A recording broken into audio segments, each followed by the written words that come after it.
All right, so ready to unlock the secrets to financial freedom. Oh, you came to the right place? We're diving deep into Scott Trench's Set for Life today. That's right. Think of it like a, Cracking the code. yeah, exactly, cracking the code to financial freedom. Well, the first thing you got to understand is the 4 levels of financial freedom. Okay, lay it on me. So you start with a cash flow negative folks, right? They're unfortunately in the red each month. Struggling to make ends meet. Exactly. Yeah. Then you've got cash flow neutral, which is like treading water, living paycheck to paycheck. Just getting by. Barely. Yeah. But then things start to get interesting with cash flow positive. Now we're talking. That's where you start building some real wealth, right? You got it. You're no longer just surviving. Right. You're thriving. And then, of course, there's the ultimate goal, financial freedom. The dream, where your investments and passive income. Cover all your expenses. You're living the good life. Exactly. So while this book covers a lot, we're going to focus on the actionable stuff you can use right now. The stuff you can control. Yeah, especially those spend less and earn more concepts. Because let's be honest, those are the 2 levers you have the most power over. Absolutely. And, one of the most powerful ideas in the book is how much impact saving money can have. Really? Especially early on. It might sound counterintuitive, but Trench says saving $1,000 can actually be more effective than earning an extra $1,000. Wait, hold on. How does that work? It all comes down to taxes. Taxes. You remember Liz from the book making $50,000 a year after taxes? Vaguely. When she was only saving 10% of her income, it took her forever to build up any real savings. Yeah, makes sense. But when she got serious about her spending and ramped up her savings rate to 50%, Whoa. she was able to save a whole year's worth of expenses every single year. So she supercharged her path to financial freedom by not spending. Yeah. That's pretty powerful. It is. But hold on, the book doesn't tell you to, pinch pennies on lattes and stuff, right? No, not at all. It's about making smart choices with your money. Like what? Like housing. That's a big one. Housing. And I know Scott Trench is a big fan of house hacking. Oh, yeah. Huge advocate. I bet he is. So he compares 3 different scenarios for average Joe. Okay, I'm listening. Joe rents. Joe buys a single-family home. Or Joe goes for it and house hacks a duplex. Let me guess. House hacking Joe comes out on top. You got it. While renting seems easier, and buying a traditional house might be more appealing. Yeah. The numbers don't lie. Okay. Renting out that extra unit can completely change your financial trajectory. It's like a built-in raise every month. Exactly. Your money's working for you, not the other way around. I like it. And that ties into being intentional with your fixed expenses. So we're not just talking about cutting back on random things, right? Yeah. We're talking about the big stuff, like housing, transportation, food. Those are the big ones. Speaking of transportation, that Carfax data was pretty shocking, wasn't it? I know, right?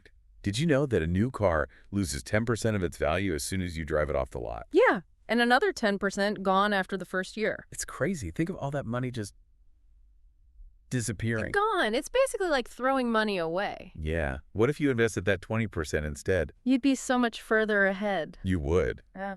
So driving a used car isn't just being cheap, it's being smart. Oh, absolutely. And I love that little snack hack in the book. Oh yeah, the snack hack. You know, it seems like everyone's spending a fortune on eating out these days. It's ridiculous. It is.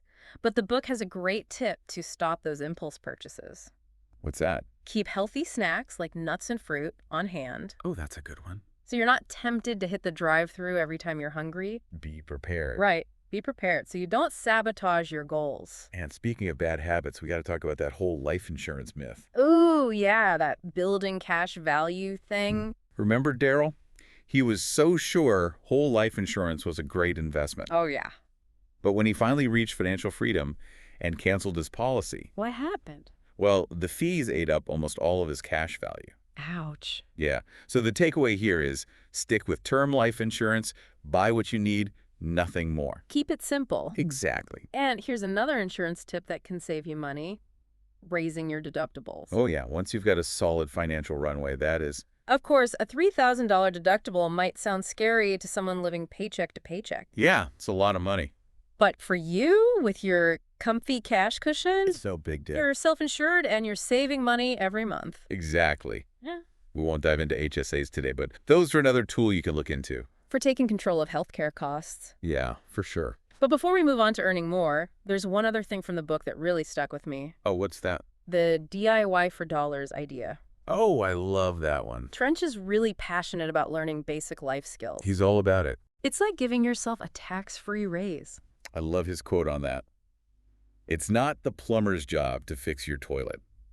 It's your job to do that. It's not about being a master plumber, of course, Right. but having those basic skills can save you so much money over time. So much. And it's empowering, don't you think? Oh, absolutely.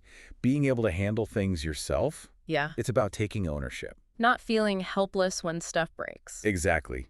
You're in control. You got this. Yeah. You got this. All right, so we've tackled spending less. Now it's time to make more money. Yeah, the earn more strategies. Let's do it.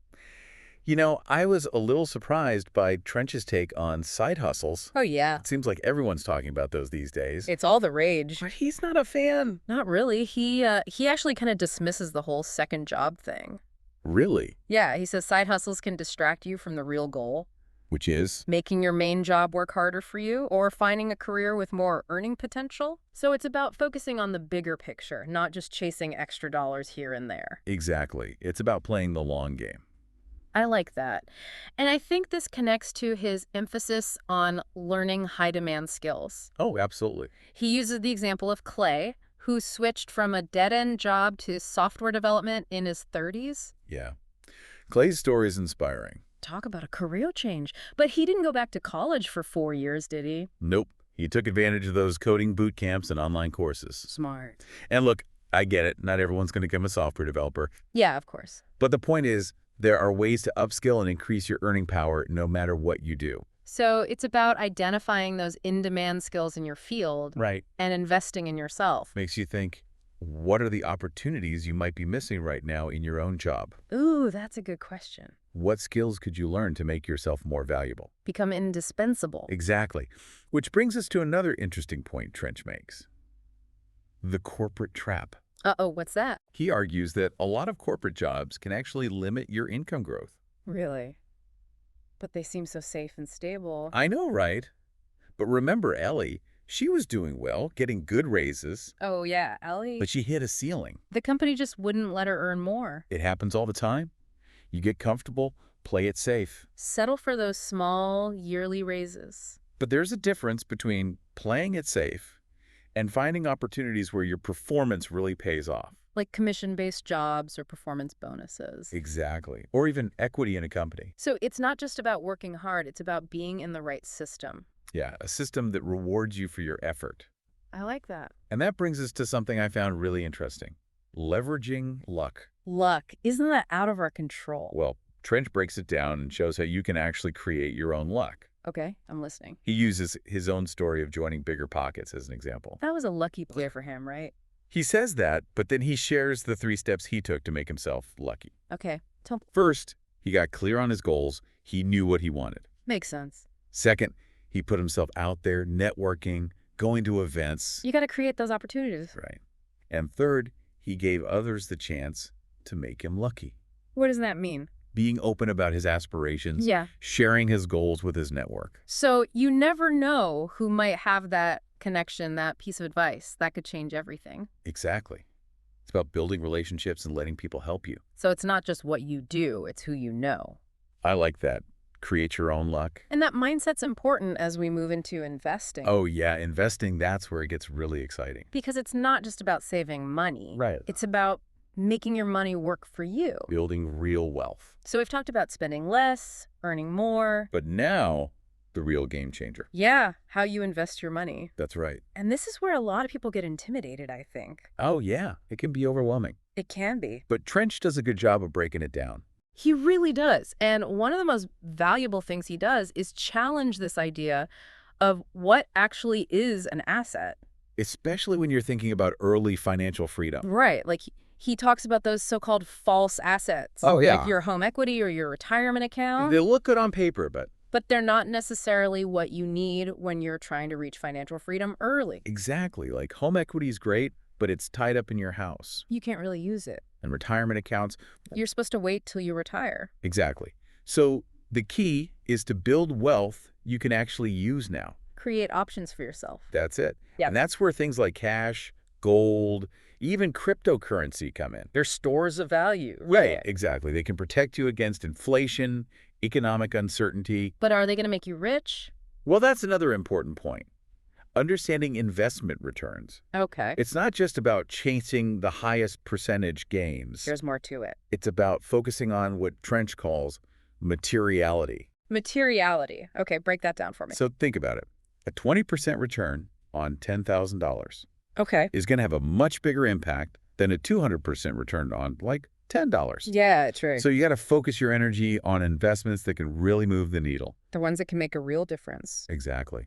Don't get distracted by the small stuff. Yeah. So focus on those big wins. Yes. Now, we could go on and on about the 4% rule and safe withdrawal We'll rates save that for another day. another time. But the main thing is you need investments that generate enough passive income to cover your expenses. So you can live off your investment. Exactly. Which means you can't just be randomly picking stocks, hoping to get lucky. Like finding the next Apple or something. Right. Trench actually mentions how few actively managed funds actually beat the market. Even the experts struggle. It's true.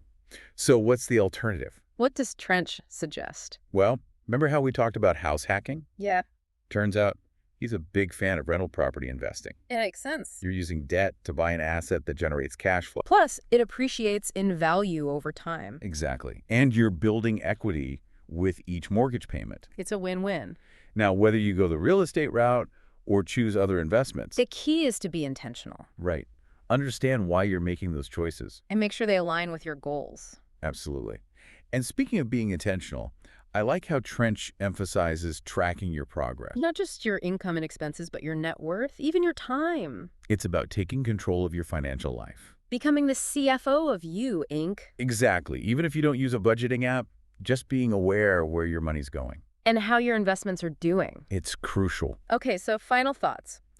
What's the big takeaway you hope listeners walk away with? I think the most important message is that financial freedom is possible. It's within reach.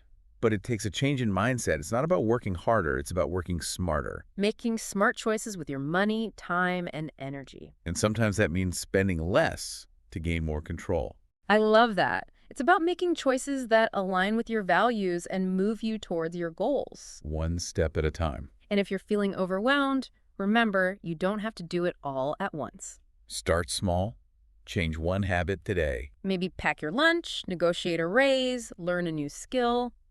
The important thing is to keep moving forward. Financial freedom is a journey, not a destination. And every step you take brings you closer. We've covered a lot of ground today, We have. but we hope this deep dive into Set for Life has inspired you. To take control of your financial future. Remember, the tools and resources are out there. You just got to be willing to use them. And don't underestimate the power of community. Surround yourself with like-minded people. People who are on the same journey. It makes all the difference. Absolutely. Well, thanks for joining us for this deep dive into Set for Life. It's been fun. We're excited to see what you achieve on your path to financial freedom. Go get 'em. That's it for this deep dive. Catch you next time.